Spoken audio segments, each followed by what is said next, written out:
Hello everyone, welcome to Priyanka's baking and cooking classes. তো চলো আজ তোমাদেরকে দেখাই একসাথে তিনটে কালারের কিভাবে সেট আনবে। তো এভাবে পাইপিং ব্যাগের মধ্যেই কালার ভরে নেবে তিনটে, তারপরে পরপর তিনটে কালার এভাবে দিয়ে দেবে।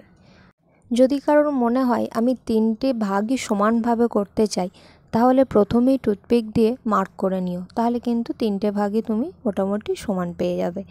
এবার যেমন স্ক্যাপার দিয়ে সমান করা হয় সেরকম স্ক্যাপার দিয়ে, তবে এটা ডল কেক, তার জন্য কিন্তু স্ট্রেট স্ক্যাপারের থেকে সবথেকে বেশি ভালো ফিনিশিং টাচ দেবে সেটা হলো যে ফ্লেক্সিবল স্ক্যাপারগুলো ইউজ করা হয়। দেখো এটাতে খুব সুন্দর একটা ফিনিশিং টাচ আনে। আর অবশ্যই মনে রাখতে হবে ক্রিমটা যেন সফট থাকে, হার্ড ক্রিমে কিন্তু কখনই ফিনিশিং টাচ ভালো আনা যায় না। কেকটা কিন্তু খুব সিম্পল, কিন্তু দেখতে কিন্তু বেশ ভালো লাগে। এবার ডলের বডিটা এখানে নুরের 13 নাম্বার নজেল দিয়ে করে নেওয়া হচ্ছে।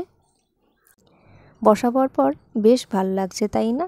কিন্তু এখনও কাজ বাকি আছে, তো চলো দেখতে থাকো তোমরা।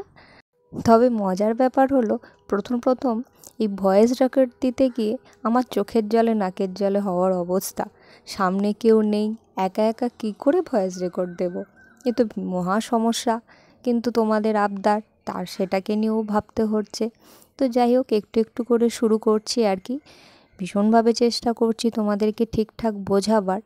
তো দেখা যাক কতটা তোমরা বুঝলে, তোমাদের কমেন্টেই আমি অ্যান্সার পাবো, তাই না?